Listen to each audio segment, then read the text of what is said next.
Hey, and welcome to Unlearning Stress, the podcast where we break the rules and cycles that keep you overcommitted, overstretched, and just plain exhausted, and replace them with something better. No fluff, no guilt, just real talk, real solutions, and expert insights to help you shift the way you live. Whether you're here for the first time or you've been with me for a while, you're in the right place. I'm Michelle O'Neill, your resident emotional wellness coach, and I'm here to help you unlearn the patterns that are wearing you down so you can live with more ease, clarity, and control. Let's get to it. You walk into a room and you actually feel it before it's even evident. Before anyone says anything, you're actually already knowing that something's shifted. You're reading people's tone, their timing, their silence. Even when you don't want to, you just happen to be in tune. And after a while, that kind of hyper awareness doesn't feel like discernment. It actually feels like a trap. Because when you're always on alert, you stop trusting what's real. You start second guessing your read on everything. Things like, did I overreact? Am I being too sensitive? Did I make this deeper than it really is? You're not just being over aware, you're also dragging the responsibility of being the one who always sees it, even when no one else does, even when you wish you didn't. You're probably telling yourself, that's not hypervigilance.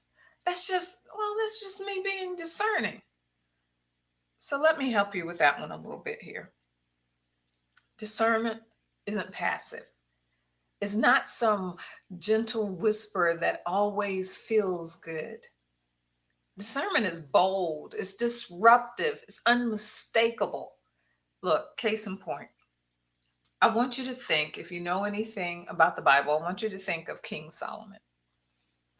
And he was known for his wisdom and his discernment. And in this particular time, there were two women, and they both had a child, and they lived together. And one of them, over in the middle of the night, she rolled over on her child, and that child died. So, what did she do? She got up in the middle of the night, took the other woman's child, and put that child in bed with her, and put her dead child in bed with the other woman. Now, the other woman, when she woke up, she knew that that was her child. And so they were arguing, and they took that argument to King Solomon because, after all, he's wise and discerning, right? And so they sit there and they argue in front of them. And he says, all of a sudden, you know what?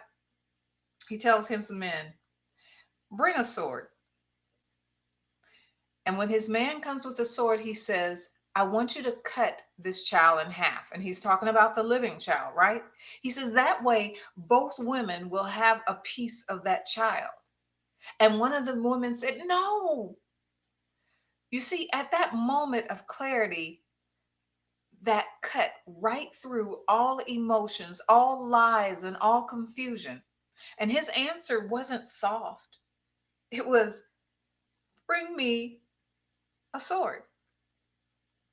It was sharp, it was uncomfortable, it was confrontational. But you know what it did? It exposed the truth. That's discernment. It's not control, it's not fear. It's that deep down spirit given knowing that says, this is the truth, and I'm not backing down from it. It doesn't mean that you always feel calm, but it means that you're clear. And that clarity that I'm talking about, that's powerful. Now, on the other hand, let's contrast that with hypervigilance, right? Hypervigilant it feels like clarity, but it's not. It's rooted in fear. It's trying to preempt the pain. You know that there's pain coming, so maybe you can buffer it, be prepared. And it's scanning for risk and it's calling it readiness.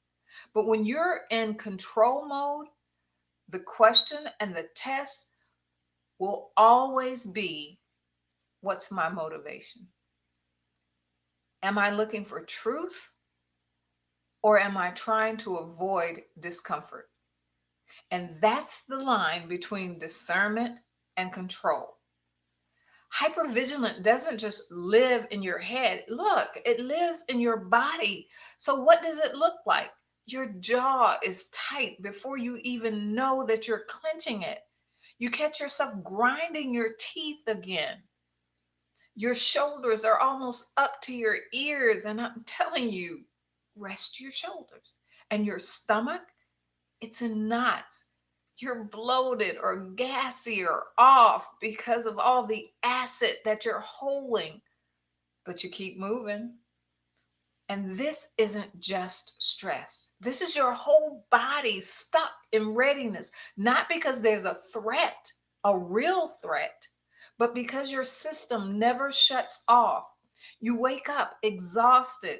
You try to rest, but you can't. You second guess your silence.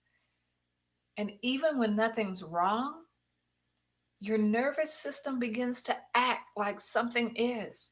You've trained it. That's the cost. When your empathy gets wired to survival, you don't just take on the room, you become the room. And eventually your body starts asking, whose emotion am I holding on to that aren't even mine? That's when the misfire starts. That's when you get the brain fog, the short fuse, the I can't remember why I walked into this room moments, the crying over something that shouldn't have cracked you or shook you. And let me set your mind at ease. Well, sort of. It's not weakness, it's wear and tear. It's mental wear and tear that your body is telling you about. And it's saying, yo, you weren't made to absorb all this. Listen, when you're stuck in hypervigilance, your brain never stops firing. Your body never stops bracing. You're always trying to get ahead of it, whatever it is. And you might think that that's strength, but let me offer you something different. Bamboo. Yeah, you heard me correctly. Bamboo. You know, when I take a walk by this particular wooded area, there's this section of this beautiful, tall, green bamboo. And I've been walking that way for years, and that bamboo is still standing strong and green and beautiful. And here's what I want you to understand: bamboo doesn't brace, it bends. It doesn't fight every gust of wind that comes its way. It flows with the wind. It's rooted, tall, pliable, and unbreakable. That's why it survives storms that snap other trees. It bends. And that's what emotional authority actually looks like. It's not being hard, not being soft. It's being flexible with boundaries. It's being rooted with room to move. It's being like bamboo. And being like bamboo means you pause instead of reacting. You feel without absorbing. You care without crumbling. And you give without guilt. You don't pretend peace. You create it from the inside out, because you're not here to be brittle and fragile. You're here to stand tall. And not only that, but to stay standing. Look, when you're constantly scanning and reading the room, eventually you start misreading it. You overinterpret the silence. You start telling these stories in your head about what they may be feeling, what you must have done, what needs to be handled. And without realizing it, you start reacting to a reality that no one even confirmed. It's all in your head, it's all in your imagination, it's all from your perceived perspective. And that's not discernment, that's distortion. And why and how does that happen? Because when you're trying to fix everything, there's no space left to ask anything, right?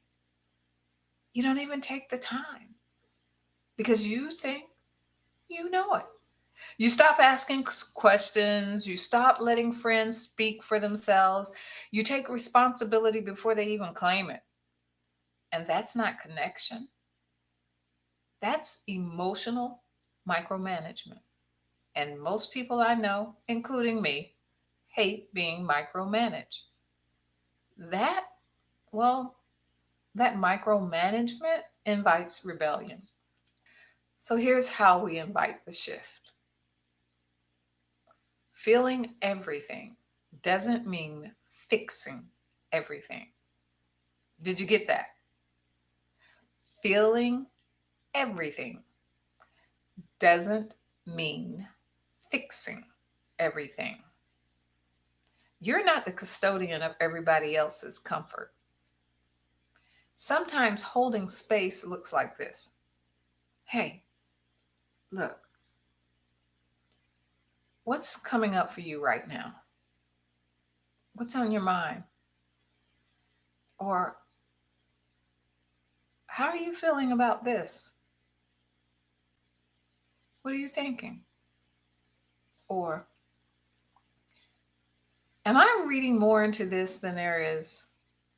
Am I overthinking this? Or why not try?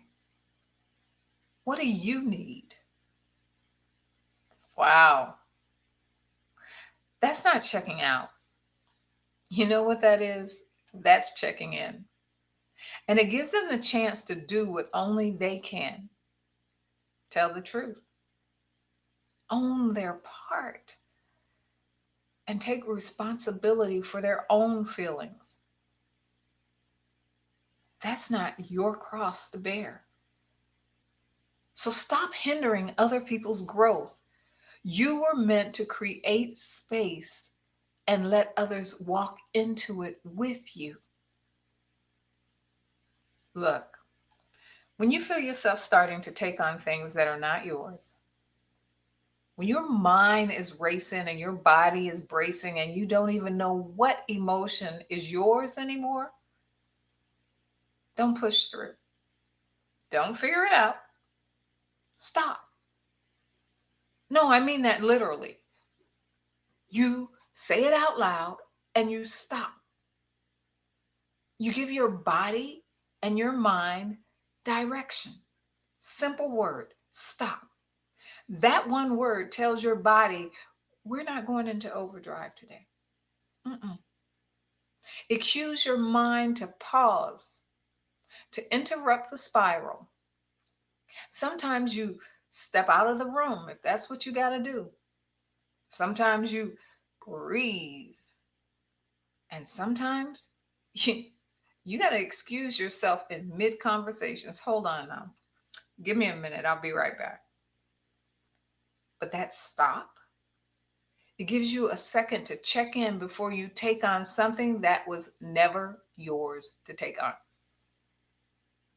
And that is the work. Learning how to occupy emotional space without letting it overtake you.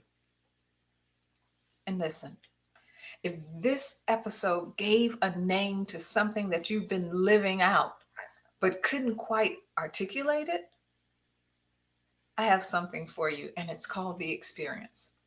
And the experience is where you and I together, work one on one to rebuild one pattern from the ground up. And if you would like to know more, if you think this is something that you're ready for and you need to do for you, let me know, because this is invitation and referral only. So if you're interested, go ahead and comment or DM me the word reset, and I'll make sure that I reach out to you. Until next time, take care. Bye bye. If this episode hits home, don't just push it aside, lean into it. Subscribe so you don't miss what's next, and connect with me on YouTube, LinkedIn, and Substack, where we go even deeper. Links will be in the comments. And if you're ready to start unlearning the patterns that keep you stuck, keep listening, because real change happens one choice at a time. I'll see you next time. Take care. Bye-bye.